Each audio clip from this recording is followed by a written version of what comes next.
राधे राधे। श्री स्वस्तानी व्रतकथाको पञ्चम अध्यायको वाचन आज हामी श्रवण गर्नेछौँ। पञ्चम दिवस पञ्चम अध्याय। यो कथाको प्रारम्भमा आउनुहोस् प्रार्थनामा सहभागी हौँ। यो माघ महात्म्यको प्रार्थना पश्चात हामी आज पञ्चम अध्यायको कथा श्रवण गर्नेछौँ। ओम यं ब्रह्मा वरुणेन्द्र रुद्रमरुतास् स्तुन्वन्ति दिव्यैस्तवैर्वेदैः सङ्गपदक्रमोपनिषदैर्गायन्ति यं सामगा ध्यानावस्थिततद्गतेन मनसा पश्यन्ति यं योगिनो यस्यन्तं न विदुसुरासुरगणा देवाय तस्मै नमः। श्रीमच्चन्दनचर्चितो जलवपो शुक्लाम्बरां मल्लिकां मालालङ्कृतकुण्डला प्रविलसन् मुक्तावलीशोभितां सर्वज्ञाननिधानपुस्तकधरा रुद्राक्षमालाधरां वाग्देवी वदनाम्बुजे वसतु मे त्रैलोक्यमाता चिरं। मूकं करोति वाचालं पङ्गुलङ्घयते गिरिं यत्कृपातमहं वन्दे परमानन्दमाधवम्। नमो भगवते तस्मै व्यासायामित तेजसे यस्य प्रसादयक्षामि नारायणी कथामिमाम्। नारायणं नमस्कृत्य नरं चैव नरोत्तमं देवीं सरस्वतीं व्यासं ततो जयमुदीरयेत्।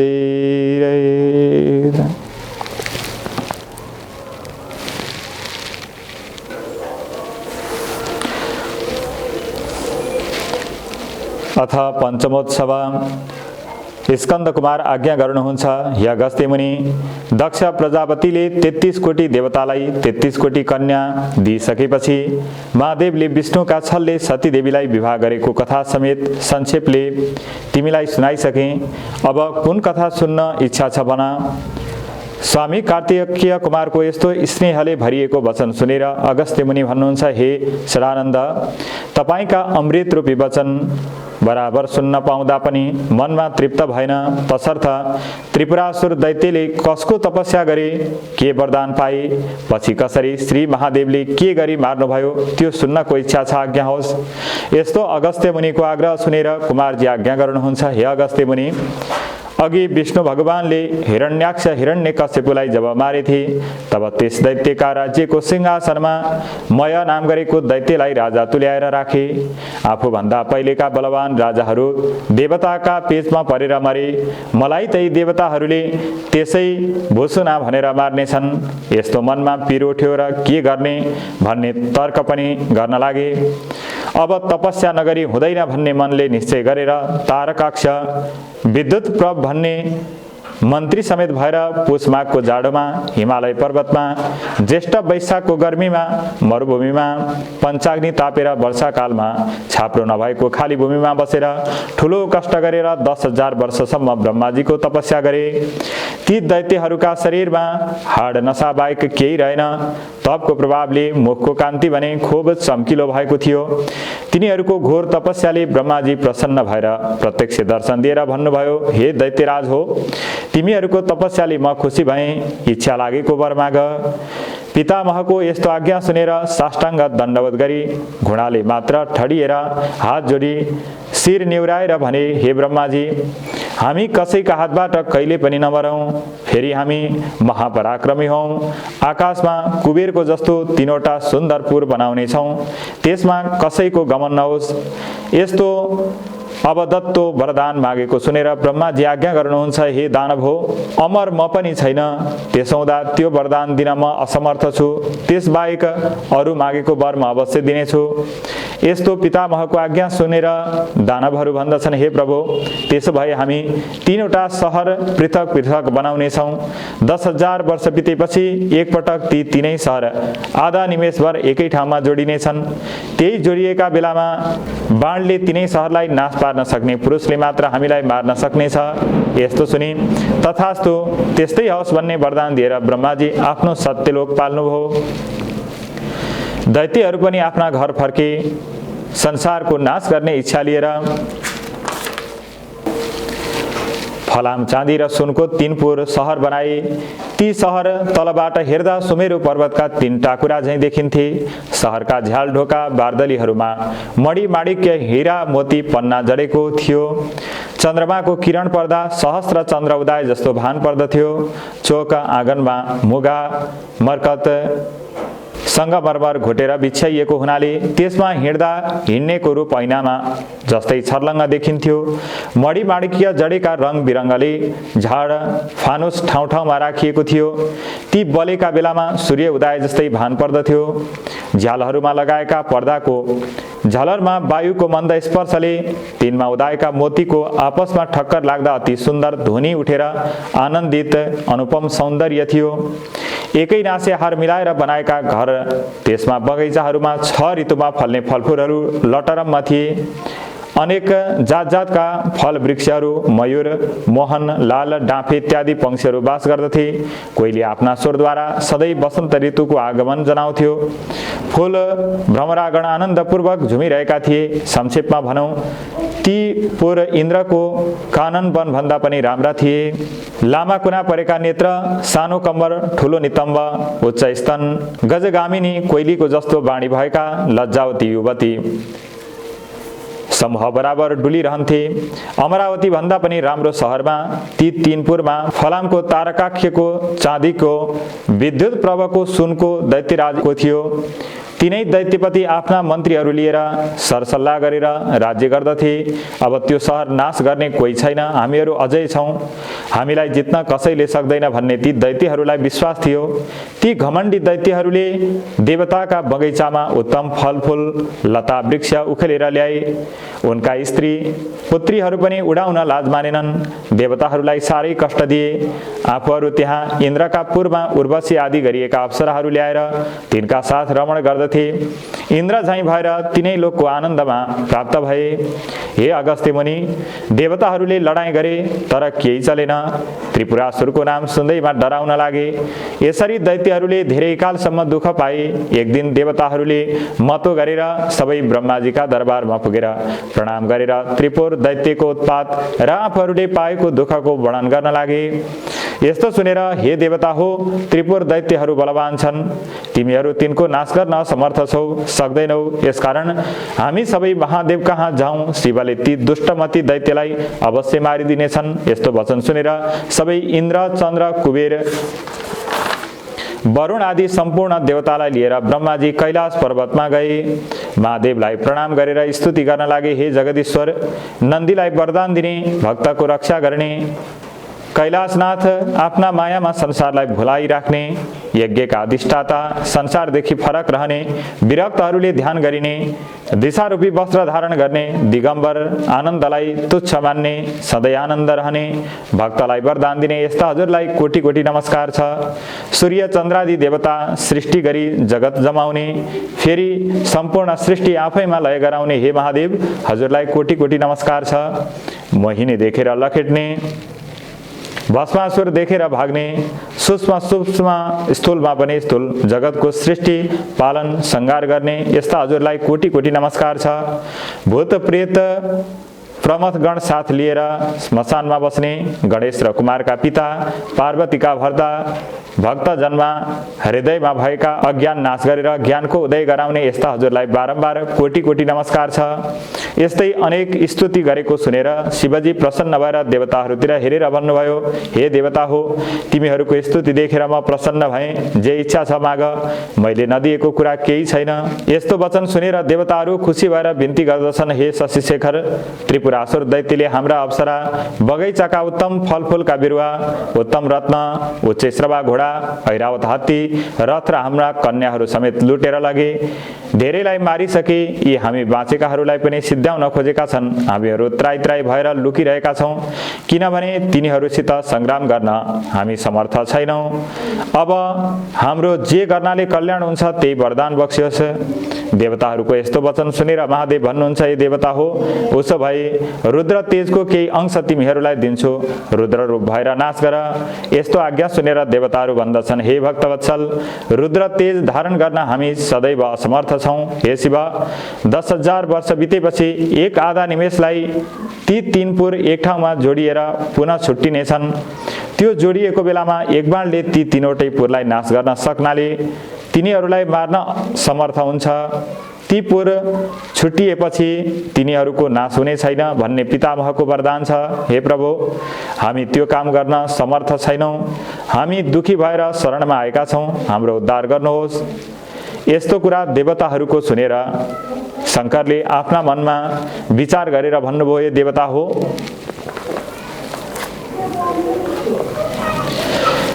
त्यस्तो अभेद्य त्रिपुर छ भने त्यससित लड्नका योग्य रथ तयार पार। त्यस रथमा बसेर एकै बाणले त्रिपुरको नाश गरिदिनेछु। यस्तो वचन शिवको सुनेर देवताहरू खुसी भए। विश्वकर्मालाई लगाएर सम्पूर्ण देवताको अवयवले बनेको रथ तयार भयो। त्यो रथमा दाहिने पाङ्रो सूर्य, देब्रे चन्द्रमा, 12 सूर्य र 27 नक्षत्र पनि पाङ्रोको अवयव भए। पाङ्रा अड्याउने धुरा मन्द्राचल पर्वतको बनाए। त्यसको चुकुल उदयाचल अस्तयाचललाई गराए। संवत्सर रथको बेग, 4 समुद्र रथको कुण्डली, गंगा जमुना आदि त्यस रथको कपडा भए। तीर्थहरू सिंगारिएर स्त्री रूप धारण गर्न चमर पंखा हाँक्ने भएर बसे। ब्रह्मा सारथी, ओमकार स्वरूप रथ हाँक्ने कुर्रा भए। माया घोडाको लगाम, 4 वेद रथका 4 घोडा भए। 6 ऋतु रथका दायाँ बायाँ राखिए। विन्ध्याचल पर्वत छाता भए। मन्द्राचल पर्वत छत्र अड्याउने दण्ड भए। सुमेरु पर्वत धनु भए। शेषनाग त्यसको ताँदो, सरस्वती दण्ड भइन्। अग्नि बाण भए। भगवान विष्णु बाणको टुप्पो भए। यीदेखि बाहेक अनेक रूप यो ब्रह्माण्डमा भएका सबै वस्तु त्यस रथमा लगाए। यसरी रथ तयार भएपछि देवताले शिवलाई रथारूढ हुन आह्वान गरे। अनि शङ्करजी पृथ्वीलाई कम्पायमान गर्दै त्यस रथमाथि बस्नुभयो। गणनायक शङ्कुकर्ण, गणेश कुमार, चण्डेश्वर, गणेश्वर, नन्दी, भृङ्गी, ऋटी, तुण्डी, भूत, प्रेत, पिशाच सबै शस्त्र लिएर युद्ध गर्न रथमा अघि पछि शङ्ख, भेरी, मृदङ्ग, गोमुखीहरू बजाउँदै महादेवका उप पुष्प वर्षा गर्न लागे। त्यस बेलाको शिव तेज सहन नसकी देवता मोहमा प्राप्त भए। यस्तो देखेर शिवजीले आफ्नो तेज खिचेर कम गर्नुभयो र देवताहरू किञ्चित सहन गर्न सक्ने भए। देवताहरू युद्ध गर्न उद्यत भएको देखेर नारदजी त्रिपुरवासी दैत्यराज मयका दरबारमा जानुभयो। मयले ऋषिको सत्कार गरी के कामले सवार भयो भनेर सोधे। नारद भन्दछन्, हे दैत्यराज, देवताको स्तुतिले खुसी भएका महादेव तिमीहरूलाई मार्न भनेर आउन लागेका छन्। अब तिमीहरू आफ्नो रक्षा गर्नलाई जे गर्नुपर्छ त्यो गर। नारदजीबाट यस्तो कुरा मयले सुनेपछि विद्युतमाली र तारकाक्षलाई उनले सबै कुरा सुनाए। राजाका कुरा सुनेर तारकाक्ष भन्दछन्, हे राजन, देवता 100 गन्धर्व, किन्नर, नाग आदि सबै मिलेर आए। त्यो त्रिपुर भेदन गर्न सक्ने छैनन्। यो अवेद्य छ। तर राजनीतिका साम दाम दण्ड भेदमा जुन नीतिले आफ्नो राम्रो हुन्छ त्यही योग्य जन लिन्छन्। हामीले पनि आफ्नो कल्याण हुने नीति लिनुपर्छ। मेरो विचारमा भगुवा निर्बल देवताहरूले हामी जस्ता अजय वीर दानवसित आफ्नो स्वार्थ साधन गर्ने इच्छा लिएर डराउन आउँछन् भने त्यसलाई दण्ड दिनै पर्छ। यसमा चिन्ता लिने कुरै छैन। यति भनेको सुनेर विद्युतमाली भन्दछन्, हे राजन, तारकाक्षले भनेको कुरा ठिक हो। बलहीन देवता संग्राममा टिक्न सक्दैनन्। आफ्नो बलको विचार नगरी लड्न आए नाश हुनेछन्। लड्न कसिए आउँछन् भने लडौँ सारा देवतालाई जितेर। अघिका दैत्यराज हिरण्याक्ष हिरण्यकशिपुको पदमा पुगेर स्वर्ग, मर्त्य, पाताल तिनै लोकको राज्य गरौँला। 14 भुवनको अधिपति भएर हजुरले राज गर्नु। आफ्ना साक्षी मन्त्रीहरूको कुरा सुनेर दैत्यराज मय भन्दछन्, हे दैत्य हो, तिमीहरूले भनेको कुरा ठिक हो। देवताहरूभन्दा हामी बहुतै बलवान छौँ। देवताले जोर हामीसित चल्न सक्दैनन्। तर अहिले देवता मात्र छैनन्, सृष्टि स्थिति प्रलयकर्ता महादेव स्वयं रथ लिएर आउन लागेका छन्। यस बेला पुरुषार्थले काम चल्दैन। मेरो विचारले त बलवान शत्रु भएका हुनाले मिलाप गर्नु नै उचित छ। हामीहरूले लडाईँ गर्न अघि सर्नु उचित होइन। हामी सबै महादेवजीको शरण परौँ। महादेवसित मूढ भएर लडाईँ गर्न गयौँ भने हामी अवश्य पनि क्षयमा प्राप्त हुनेछौँ। किनभने ब्रह्मादि देवता पनि जसको शरणमा जान्छन् त्यस्ता महादेवसित लडाईँ गर्न अघि सर्नु मृत्युलाई निम्ता दिनु जस्तै हो। मएको कुरा सुनेर नारदजी भन्नुहुन्छ, हे राजन, तिमीले भनेको बहुत ठिक हो, तर तिमीले आफ्नो तपस्याको फल भोग गरिसक्यौ। अब तिम्रो पुण्य सकियो। सुरवीरदेखि महादेव प्रसन्न हुन्छन्, कायरदेखि कहिले प्रसन्न हुँदैनन्। यत्रो यस आर्जन गरेका वीर भएर कायर झैँ शरण पर्न जानु के उचित हो? हेर, महादेवका हातबाट मारियो भने उनका प्रमुख गण भएर बस्नेछौ। रणमा जित्यो भने तिनै लोकको राज्य प्राप्त गर्नेछौ। नामर्द भएर शरण परे पनि देवताको कमारो भएर बस्नुपर्नेछ। दानव जातिका भएर पनि तिमीहरू युद्ध गर्न डराउँछौ। अब तिमीहरू शरण परे पनि देवताको रक्षाको निमित्त नमारी छाड्ने छैनन्। यस्तो नारदको कुरा सुनेर तारकाक्ष भन्दछन्, हे राजन, नारदजीबाट आज्ञा भएको कुरा नीतिसङ्गत छ। लडाईँ गर्नै पर्छ। यही कुराको विद्युतमालीले पनि समर्थन गर्यो। मय भन्दछन्, ठिक हो, नारदजीले भनेको लड्न वीरले लड्नै पर्छ, लड्न वीरले लड्नै पर्छ भनेर उत्तर दिए।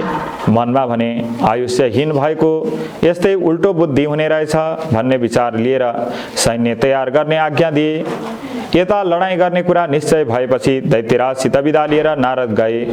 देवताहरूसित मयका दरबारमा भएको कुरा सबै भने। दैत्यहरू पनि युद्ध गर्ने इच्छा बढी अनेक तरहका शस्त्र अस्त्रले सुसज्जित भएर व्यूह बनाएर तयार भए। तारकाक्ष, बल, बाणासुर, बुद्धिमाली आदि प्रमुख दैत्यराजहरू पनि युद्धको तयारी गरी राजाको अगाडि आएर अनेक तरहका बाजा बजाएर शङ्खनाद गर्दै सिंह गर्जे झैँ गर्जन लागे। दानव सैन्य नै दानवहरूलाई भयानक देखियो। तर रथ आयो। लौ हेर, ऊ रथको ध्वजा। यस्तै कुरा परस्पर गर्न लागे। भय र शोक त्याग गरेर रिसलाई अङ्गाले अनेक शस्त्र अस्त्र लिएर युद्ध गर्ने निश्चय गरी, जस्तै पुतली बत्तीका समीप जान्छ यस्तै गरी काल प्रेरित त्रिपुरावासी दैत्यहरू शिवरथ कहिले आइपुग्छ भनेर उतैतिर आँखा लगाएर हेरिरहे। तर पश्चिम सागरका शिरोभागमा रहेका अनेक तरका ध्वजा पताकाहरूको सुशोभ्यमान सुमेरु पर्वत जस्तै रथ देखिन थाल्यो। नन्देश्वर, गणेश्वर आदि शिवगणहरूले सिंहनाद गर्न लागे। दानव दैत्य पनि युद्ध गर्नका निमित्त निस्के। चण्डेश्वर पनि देदीप्यमान कुठार वञ्चरो हातमा लिएर डरलाग्दो मुख बनाएर शिवगणको अगाडि उभिए। फेरि गणेश देदीप्यमान त्रिशूल समाई शिवतुल्य पराक्रम गर्न इच्छा लिएर आए। गणका अधिपति शङ्कुकर्ण पनि मुसल हातमा लिएर उनको पार्श्व लिएर उभिए। वीरभद्र, नन्दी, भृङ्गी आदि गणहरू पनि हतियार लिएर युद्ध गर्न अग्रसर भए। दैत्यका समूह पनि शिवरथ आएको देखेर युद्ध गर्न अनेक दिव्य सहस्त्र लिएर शस्त्र अस्त्र सहित पुरदेखि बाहिर निस्के।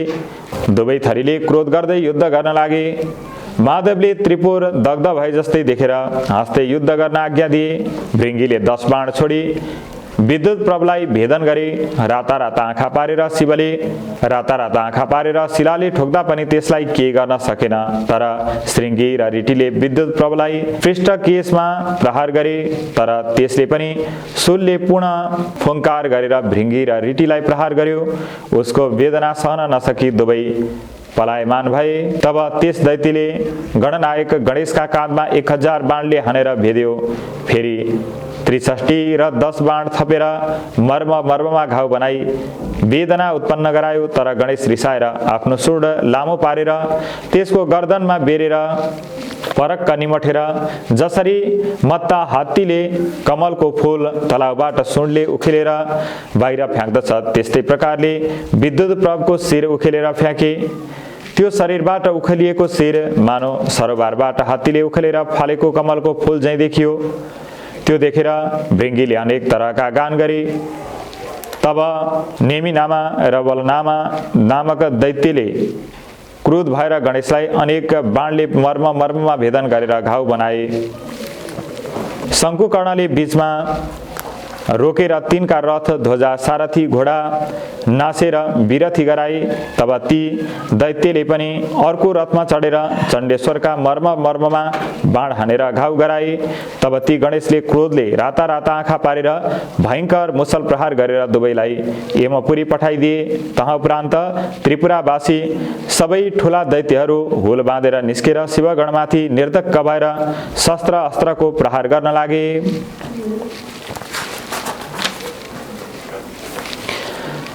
महादेवका गणहरू पनि शिवाज्ञाले प्रेरित भएर उन्मत्त सिंहले मृगहरूलाई फर्काई छिन्न भिन्न गरी मार्न लागे झैं मार्न लागे। दैत्यहरूमा कसैको शिर छैन, कसैको गिँड छैन। उसै गरी नाशमा प्राप्त हुन लागे। रगतको खोलो बग्यो। वायुका वेग लाग्नाले छिन्न भिन्न भएका मेघ समान र वज्रका चोटले नासिएका उच्च पर्वतका शिखर झैं भएर दैत्यहरू पश्चिम समुद्रमा पर्न लागे। जब नेमिनामा र बलनामा दैत्यहरूलाई शङ्कुकर्णले मारे भन्ने सुनि तारका नामा दैत्य पूर्वबाट निस्केर शिवगणमाथि बाण वृष्टि गर्न लाग्यो।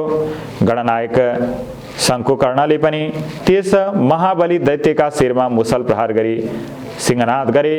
तब त्यो तारकाक्ष दैत्य पनि केही गिर्लाकी जस्तै भयो। यस्तो बुझेर भाला फेरि त्यसमाथि प्रहार गरे। त्यस चोटले भूमिमा गिरेर पनि रिसले हत्तपत्त उठेर चक्रले प्रहार गर्यो। तब शङ्कुकर्णले पनि मुड्कीले साह्रै ठुलो वेदना हुने गरी बल प्रहार गरे। मुड्की खाएपछि त्यसको वेदना सहन नसकेर भूमिमा पसारियो र हातमा लिएको श्रेष्ठ आयुधलाई त्याग गरेर मृत्युमा प्राप्त भयो। यसरी गिरेको दैत्यलाई दानवहरूले बोकेर मय भवनमा लगेर सारा वृत्तान्त बताएर विलाप गर्दै रुन कराउन लागे।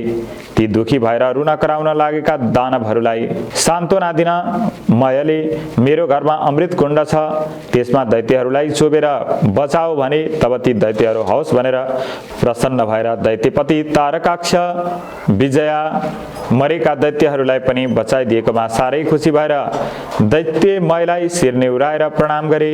उसै गरी अरू पनि मरेका धेरै दैत्य बचाए।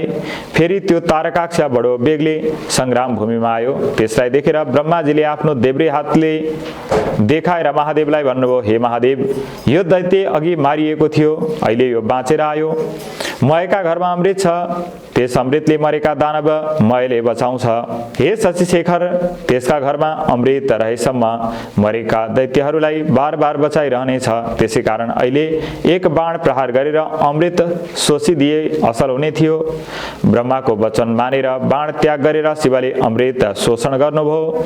फेरि हडबडाएर ब्रह्माजी भन्नुहुन्छ, हे देवादिदेव, अब यो सर बाण लिनुहोस्। मैले त्रिपुरवासी दैत्यहरूसितको लडाईँ खुब लडेँ। लड्दा लड्दा आज 10,000 वर्ष बितिसक्यो, तैपनि त्रिपुरको नाश हुन सकेन। अब त्यो बाण चाँडै छाड्नुहोस् अनि यो त्रिपुर नाश होला। अब चाँडै नै यी 3वटा पुर एकसाथ निमेषसम्म जोडिएर फेरि तुरुन्त छुट्टिनेछन्।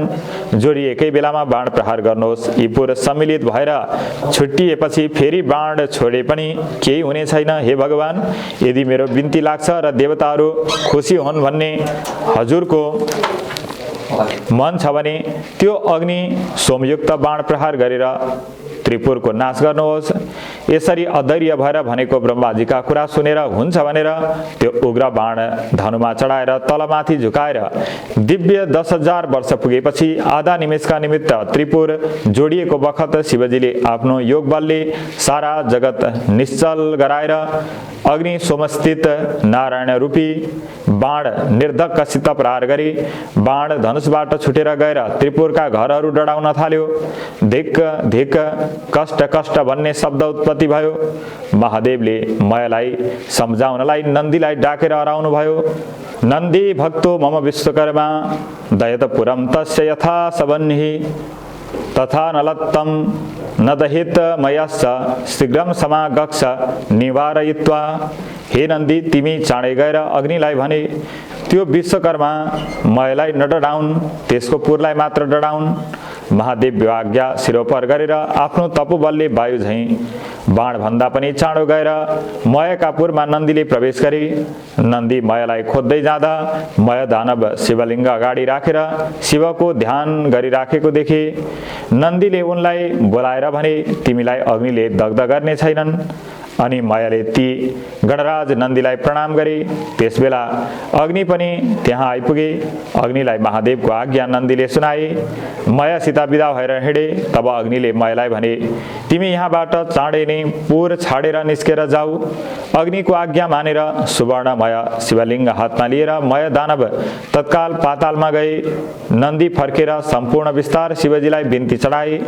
त्यसपछि त्रिपुर चढ्न लागे। त्यसपछि त्रिपुर डढ्न लाग्यो। त्यसका वेदी गृह बगैँचाहरू नष्ट हुन लाग्दा दैत्य दानवहरूले रोए कराएको शब्द सुनिन थाले। वस्त्र खुस्केका स्त्रीहरू पनि बाहिर निस्केर कराएको सुनिन र देखिन थाल्यो। सिँगारिएका घरमा रहेका कठोर उच्च स्तन भएका मतले विहोल नेत्र भएका आफ्ना पतिका प्रिय स्त्रीहरू अग्निको ज्वाला देखेर भयभीत भएका यताउता घरैभित्र दगुर्न लागेको देखिन लागे। पर्वतमा रहेका किन्नर किन्नरी झैँ कोही पति पत्नी अङ्कमाल गर्न लागेको पनि देखियो। कोही भागे, कोही स्त्रीलाई बोकेर, कोही पुत्र पुत्री समेत लिएर। सम्पूर्ण भूषणले भरिभराउ भए पनि शिवद्रोही हुनाले आगोमा डढी समुद्रमा खस्न थाले। जो समुद्रमा खसे थिए तिनलाई जलमा रहेका जन्तुले मार्न लागेको देखेर आकुल भएर फाल हालेर मर्न लागेको पनि देखियो। रत्यावसाने पतिखेदितानां प्रियैरिवासा मविगन्तु कामः सर्वे ततो दैत्यवृषा सभार्या प्रधैयमाना स्त्रीपुरो भवेयु। रतिका अन्त्यमा थाकेका तर कामले गर्दा प्रियाका साथमा जाउँ भन्ने इच्छा लिएका दानवहरू पनि भार्याले सहित डढी भस्म भए। कोही समुद्रमा जलजन्तुको आहार भए, कोही आधा पिल्सिए प्राणहीन भए। यसरी विष्णु सोम अग्निमय बाणले त्रिपुरको भस्म गराएर सम्पूर्ण त्रिपुरलाई सागरमा डुबाए र त्यो बाण शिवका हातमा आयो। यसरी त्रिपुरको नाश भएपछि देवताहरू खुसी भएर महादेवको स्तुति गर्न लागे। हे शङ्कर, जो रौद्र कर्म गरिबक्सनु भयो त्यो अरू कसैले गर्न सक्दैन। दैत्य मारेर त्रिपुर भस्म गरी हाम्रो उद्धार गर्नुभयो। हजुरलाई कोटी कोटी नमस्कार छ। यसरी देवताहरूको स्तुति पछि महादेव भन्नुहुन्छ, हे देवता हो, मैले तिमीहरूलाई पुत्रवत पालना गर्नुपर्छ। आज शत्रु मार्नाले तिमीहरूको अभिलाषा पूर्ण भयो। अब तिमीहरू आफ्ना आश्रममा गएर आफ्नो अधिकार ग्रहण गरी आनन्दपूर्वक बस। यस्तो आज्ञा महादेवको भएपछि शिवलाई प्रणाम गरेर ब्रह्मा विष्णु इन्द्रादि आफ्ना आफ्ना आश्रममा गए। शिवगण्डे सहित भएर महादेव कैलाश पर्वतमा पुग्नुभयो। कसैले वर्णन गर्न नसक्ने कथा त्रिपुर दाह मैले भने। जो शिवभक्त प्रसन्न भएर पवित्र भएर यस कथालाई पाठ गर्ला, सुनाउला, सुन्ला, त्यो मनुष्य पापदेखि निवृत्त भएर अन्त्यमा स्वर्ग जानेछ तथा अनेक स्वर्गका भोगहरू पनि भोग गर्नेछ। इति श्री स्कन्दे पुराणे केदारखण्डे माघ महात्म्ये कुमारगस्त्य संवादे श्री स्वस्तानी परमेश्वर्या व्रतकथायां त्रिपुरा दहन वर्णनम नाम पञ्चमोऽध्याय। आज हामीले श्री स्वस्तानी व्रतकथा कुमार अगस्त्य संवादको पञ्चम अध्यायको श्रवण गर्यौं। कथाको श्रवण गरिसकेपछि अन्तिममा मङ्गलाचरण गर्नुपर्ने शास्त्रीय विधान अनुसार आउनुहोस् मङ्गलाचरणमा सहभागी बनौं।